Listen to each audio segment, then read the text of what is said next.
परम पुरुष श्री श्री रामकृष्णदेव তিনি ইসলাম ধর্ম গ্রহণ করেছিলেন, ইসলাম ধর্ম নিয়েছিলেন। তাহলে ভাবুন,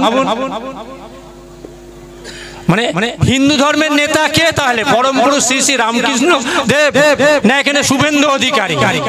কাকে মেলাবেন আপনি? রামকৃষ্ণ দেব তিনি আল্লাহ আল্লাহ বলে 3 দিন ধরে ইসলাম ধর্ম গ্রহণ করেছে। এবং ইসলামের এই যে কেন আক্রমণ, কেন এই আক্রমণ একবার ভাববেন না? নরেন্দ্র মোদীর আক্রমণের লক্ষ্য হচ্ছে ভারতবর্ষের সংবিধান।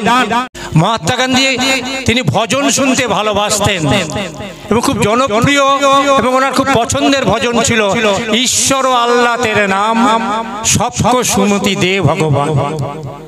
গান্ধীজি সব শেষে এই ভজনটা নিজে গাইতেন, ঈশ্বর আল্লাহ তেরা নাম, মানে আল্লাহ এবং ঈশ্বর। ভারতবর্ষের সবচেয়ে জনপ্রিয়তম নেতা, ভারতবর্ষের জাতির জনক মহাত্মা গান্ধী, তিনি বলছেন ঈশ্বর আল্লাহ তেরা নাম। পরের লাইনে বলছেন সবকো সুমতি দে ভগবান।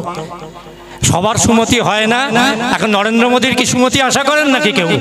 যোগী আদিত্যনাথের সুমতি আশা করেন নাকি কেউ? এই দানবরা পৃথিবীতে আছে, ওদিকে নেতা নেওয়া আছেন, এরা আছেন। আমি আপনাদের কাছে অনুরোধ করব যে এদেরকে, আমি বিভিন্ন হিন্দু মানুষদের জমায়েতে যাই এবং একই কথা বলি যে এদেরকে হিন্দু ধর্মের নেতা হিসেবে দেখবেন না। আজ থেকে 1915 সালে, মানে আজ থেকে 110 বছর আগে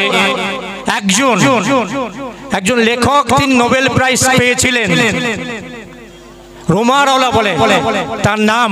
তিনি রামকৃষ্ণদেবের জীবনী লিখেছেন।